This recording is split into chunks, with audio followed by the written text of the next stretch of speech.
자, 이어서 41번부터 또 진행해 보도록 하겠습니다. 자, 100kVA의 단상 변압기가 역률 80%에서 전부하 효율이 95%였다면 역률 50%의 전부하 효율은 얼마가 되겠는가? 자, 일단 전부하 효율 뭡니까? 여기가 출력인데요. 출력에서 이제 역률을 고려하라는 얘기니까 역률은 이제 2차 측에서 그렇죠? V2I2 코사인 세타를 고려해 줘야 된다는 얘기죠. 그리고 V2I2 역시 코사인 세타에다가 철선과 동선 그렇죠? 철선과 동선이 정해지는 거죠. 그래서 이때 여기 공급되는 그쵸? 이쪽 전력, 용량 이것이 당연히 변압기에서 이 값은 동일하기 때문에 여기에서 V2I2 이거 역시 100kVA를 써야 되는 거죠. 자, 그래서 여기에는 100kVA 써주고요. 거기에 역률이 80% 일단 한번 가봅시다. 0.8 되고요. 여기도 그러면 분모에도 100kg에 0.8이 곱해져야 되고요. 그 다음에 여기에 보면 뭐 철선과 동선이 따로 주어져 있지 않고요. 그럼 손실로 계산해 봅시다. 손실로 어차피 나중에도 전부하 효율이니까 이 값은 변치 않겠네요. 그래서 이걸 한꺼번에 이 부분을 우리가 손실이다 그래서 PL 이렇게 써보면 이것이 지금 95% 얘가 95다 그 얘기죠. 곱하기 100을 해서 아하 이렇게 식을 세워보면 이것으로부터 요거 PL을 구할 수 있게 되는 거죠. PL. 그래서 여기서 PL을 한번 구해보면요. 얘랑 얘랑 자리 바꾸면 됩니다. 일단 요거랑 요거랑 자리 바꾼다고 생각하고 자 적어볼게요. 10의 세제곱 곱하기 0.8 플러스 PL 이것이 자 여기 이쪽으로 내려와서 95분의 100에 역시 10의 제곱에 이쪽 0.8에 곱하기 100 이렇게 되죠. 그리고 얘를 구하기 위해서는 이제 이 부분을 샥 이항을 하면 되겠죠. 마이너스 100 곱하기 10의 세제곱 곱하기 0.8 이걸 계산해주면 여기 PL이 얻어지죠. 계산기로 두들겨 보니까요. 이것이 4.3kW 이렇게 나오네요. 4.3kW 정도가 나오고 4.21이네요. 4.21 4.21 정도가 나오고 그렇게 되면 이제 요거를 알게 된 거죠. 이 상황에서 자 역률 95%일 때의 전부하 효율을 구하라고 그랬기 때문에 자 이제 이 식에다가 그대로 넣어주면 되겠네요. 95%일 때 역률이 50%니까 여기가 지금 10 곱하기 100 곱하기 10의 세제곱이죠. 그리고 0.5가 되겠죠. 역률 50%니까 여기도 100 곱하기 10의 세제곱이죠. 이 부분이. 그리고 0.5가 되고 여기에서 4.21이니까요. 더하기 4.21 곱하기 10의 세제곱 이걸 계산해주면 그렇죠? 효율이 되겠네요. 곱하기 100을 해야 되겠죠. 퍼센트로 나타내니까 이걸 계산기로 두드려 보니까 92.2 정도가 나오네요. 그러니까 92% 3번이 답이 되는 거죠. 자, 이 문제에서는 지금 이 주어진 조건으로부터 여기 손실을 구해서 그대로 역률만 바꾸어서 계산해 봐라. 사실 조금은 복잡하네요. 단순한 줄 알았더니. 자, 그런 문제고요. 자, 42번으로 갑니다. 변압기의 효율이 가장 좋을 때의 조건은 뭐냐? 다시 한번 정리를 해보면요. 최대 효율 조건은 이 무부하선과 부하선이 모두 같을 때고요. 여기에서는 우리가 무부하선, 철선 이렇게 표현했죠. 철선과 동선이 같을 때, 동선은 부하에 따른 손실이기 때문에 이것이 같을 때죠. 그래서 전부하 효율은 방금 우리 봤던 대로 VI 코사인 세타를 VI 코사인 세타, 즉 출력이죠.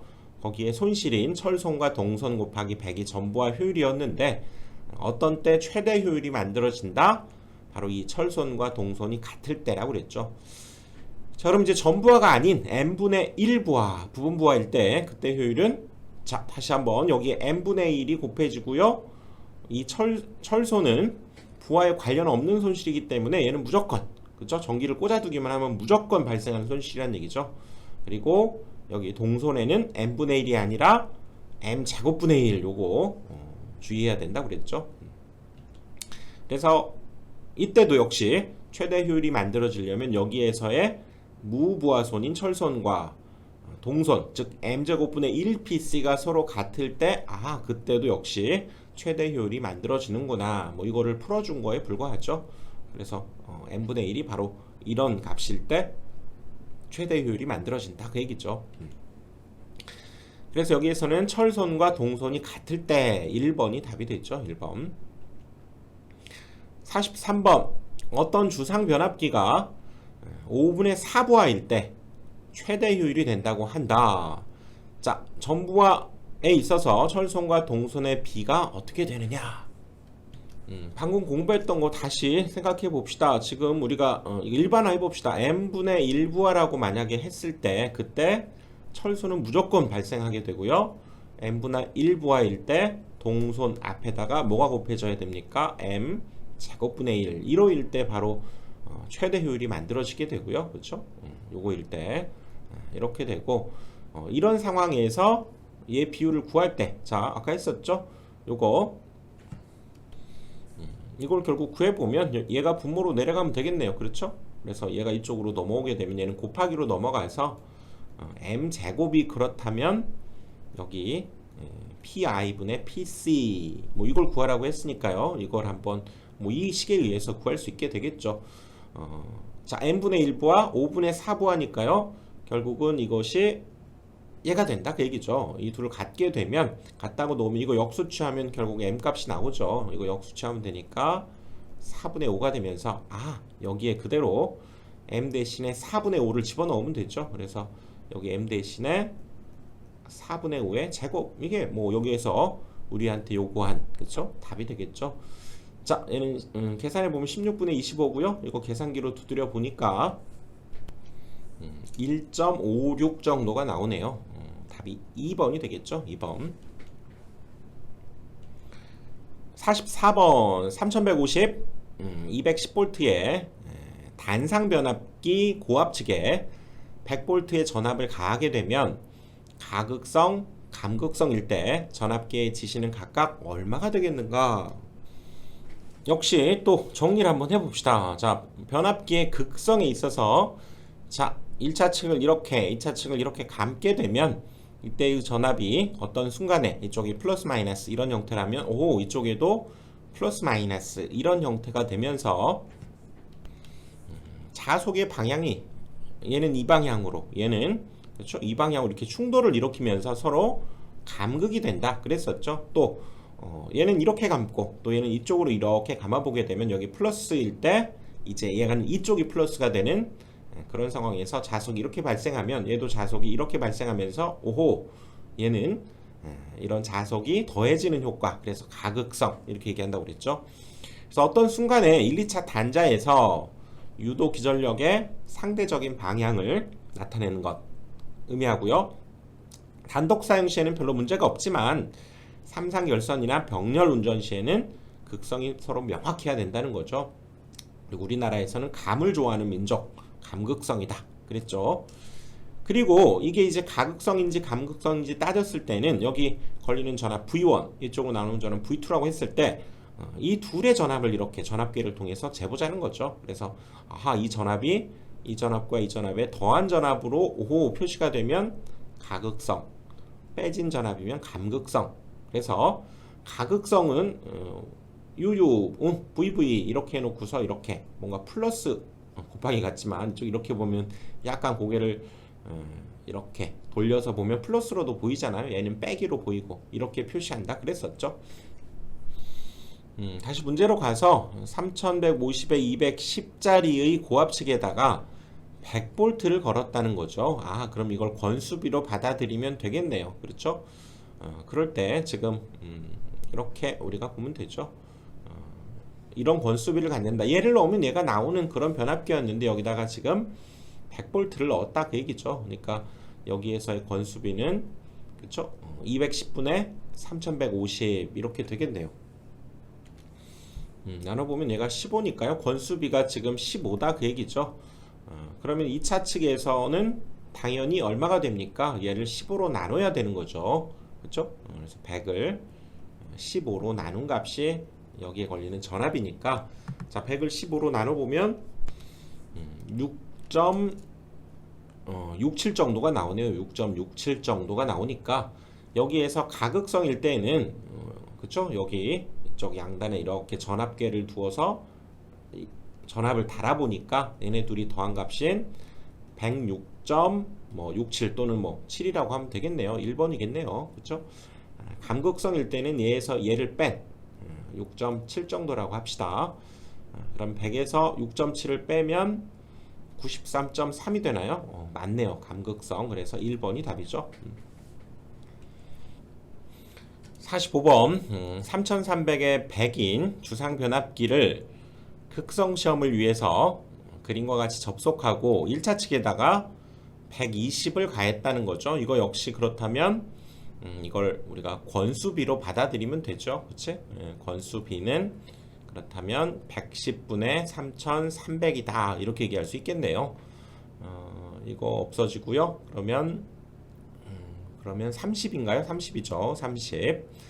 자, 그럴 때 1차 측에다가 120V를 가했으면, 자, 2차 측 일단 권수비가 30이니까요. 120을 그쵸? 30으로 나눈 값. 여기는 그러면 4V가 일단 2차 측에 나온다는 얘기죠. 근데 여기에다 전압계를 이렇게 달아서 했을 때 이게 감극성이라면 감극성을 이렇게 그렇죠? 점을 그렇죠? 이쪽에 찍었으면 이쪽 찍은 것이 감극성을 표시하는 거죠. 이쪽에 찍었을 때 여기에 찍었다면 이게 가극성이겠지만 그렇죠? 그대로 자속이 더해지는 방향. 근데 이렇게 사실상 반대 방향인 거죠. 감극성이라고 한다면 이때 전압계의 지시값은 여기 120에서 4를 더해야 됩니까? 뺍니까? 감극성일 때는 빼야 되죠. 그래서 116V가 답이 되겠네요. 1번 있죠? 1번. 1번이 맞죠? 1번. 46번 변압기 결선에서 부하 단자에 제3고조파 전압이 발생하는 것을 물었네요. 자, 우리 결선에서 알고 있지만 델타 결선은 제3고조파가 이 델타 결선 내를 순환하고 밖으로 나오지 않죠. 그러니까 델타 결선이 있으면 제3고조파가 이렇게 갇혀져 있지만 델타 결선이 없는 걸 그러면 찾아줘야 되겠죠. 어렵지 않죠. YY 결선일 경우가 되겠네요. 그렇죠? 47번 기전력에 고조파를 포함하고 중성점이 접지되어 있을 때 선로에 제3고조파를 주로 포함하는 충전 전류가 흐르게 되고 변압기에서는 제3고조파의 영향으로 통신장애가 일으켜지는 삼상결선 방법은 자 같은 얘기죠. 이 델타 결선이 있을 때에는 이 제3고조파를 가둬버리지만 이렇게 YY 결선 2번이 답이죠. 그래서 이 YY 결선 이거 특징을 보면 그렇죠? 이렇게 YY 결선되어 있는 변압기의 특징을 보면 중성점 접지가 가능하죠. 중성점이 접지가 가능해서 이상전압으로부터 변압기를 보호할 수 있고요. 또 이 상전압에 비해서 이때의 선간전압 그쵸? 선간전압이 루트 3 얘가 루트 3배가 되죠. 그러니까 상전압은 요 녀석에 그러면 루트 3분의 1배가 된다. 지금 그 얘기죠. 상전압이 선간전압의 루트 3배가 1배가 되므로 즉 적게 절연해서 높은 전압을 쓸 수 있기 때문에 절연이 용이하고 고전압에 유리하다는 얘기죠. 그 다음에 중성점을 이렇게 접지했을 때 그때 3고조파가 흘러서 통신선 유도장애 발생에 어떤 문제점도 있다는 거죠. 변압기의 결선 방식에 대한 설명으로 틀린 것을 물었네요. 델타 결선은 한 상분이 고장이 나면 나머지 두 대로 그렇죠. V결선 운전이 가능하죠. 이렇게 여기 한 상이 이렇게 고장이 났을 경우에는 이렇게 V결선으로 그렇죠. 하나, 둘, 세 개를 역시 3상 공급이 가능한 장점이죠. 그래서 맞고요. 자, YY 결선 1, 2차 모두 중성점을 접지할 수 있고 고전압의 경우에 이상전압을 감소시킬 수 있다. 그렇죠. YY 결선에서는 우리가 중성점 접지를 하면 그쵸? 뭐 지락전류 이런 것들이 중성점을 통해서 그쵸? 빠져나갈 수 있으므로 이상전압을 감소시킬 수가 있죠. 자, YY 결선에서 중성점을 접지하게 되면 제5고조파가 흘러서 통신선 유도장애 가장 큰 원인은 제3고조파죠. 이것이 틀렸네요. 3번이 틀린 거고요. Y델타 결선에서 한 상이 고장이 생기면 전원 공급이 불가능해진다. 그렇죠. 이 델타 결선에서만 이 한 상이 고장나도 이렇게 가능하지만 Y델타 이런 형태에서는 불가능하죠. 맞죠? 3번이 답이네요. 자, 49번 변압기에 1차 측을 Y, 2차 측을 델타 결선으로 했을 때 1, 2차 간의 전압의 위상 변위를 구해봐라. 자, 이론으로 다시 가보면요. 이 Y 델타, 이제 델타나 Y 결선 이렇게 살펴보면 만약에 여기 100V 전압이 가해졌을 때 이쪽에서도 2차에서도 우선 1대1로 본다면요. 100V가 그대로 상전압으로 전달이 되죠. 그런데 여기에서 성간 전압은 Y 결선에서는 루트 3배가 되고 위상이 얘보다 30도 그쵸? 앞서게 되는 거죠. 그러니까 공급되는 거에 비해서 사실상 위상차가 이렇게 발생하게 되는 거죠. 우리가 이렇게 A, B, C가 있을 때 그쵸? 요 두 값을 우리가 더한다 그러면 그쵸? 여기 마이너스 B 벡터가 되면서 평행사변형법에 의해서 오호 이 더해진 성간전압이 이 상전압의 루트 3배가 되었고 그리고 그때의 위상도 6분의 파이 즉 30도의 위상차가 발생했다 그랬었죠. 그래서 중성점 접지가 가능한 장점도 있고 그 다음에 여기 상전압이 성간전압의 루트 3분의 1배가 되므로 절연이 용이하고 또 여기 델타 결선이 있잖아요. 그래서 제3고조파 장애가 적고 파형이 왜곡되지 않고요. 단점으로는 여기와 여기 공급되는 위상차를 보니까 얘가 0도짜리가 들어갔는데 30도짜리가 나오면서 30도 위상차가 발생돼서 한 상이 고장이 생기면 전원 공급이 불가능하다 그랬었죠. 그리고 기억납니까? 강압용이 Y 델타 그래서 강압 그렇죠? 승압용은 델타 Y 그래서 여기가 승압 이렇게 글씨를 만들 수가 있었죠. 그치? 요거 기억하자고 그랬죠. 자, 문제로 가서 자, Y 델타 이렇게 결선했을 때 1차와 2차의 전압의 위상차는 그쵸? 델타 Y든 Y 델타든 30도 위상차가 생깁니다. 2번이 답이죠. 자, 50번 전기기기에서 절연의 종류 중에서 비종 절연물의 최고 허용 온도 이거 어떻게 외우기로 했습니까? 아예 BHC 치킨을 사오는데 프라이드로 꼭 사와라 그랬었죠. 여기 프라이드가 들어가야 됩니다. 프라이드. 그래서 여기 90도, 여기 180도, 얘는 180도를 초과하는 온도 그랬었죠. 그리고 B자는 여기가 B자하고 비슷하잖아요. 130도. 2니까 120도. 그래서 여기는 이 둘의 평균값, 중간값을 적어주면 됩니다. 그래서 여기에서는 105도가 되겠고 여기는 중간값이 어떻게 됩니까? 55도인가요? 155도. 이렇게 외우자고 그랬죠. 그래서 여기에서 B종 130도가 답이 되는 거죠.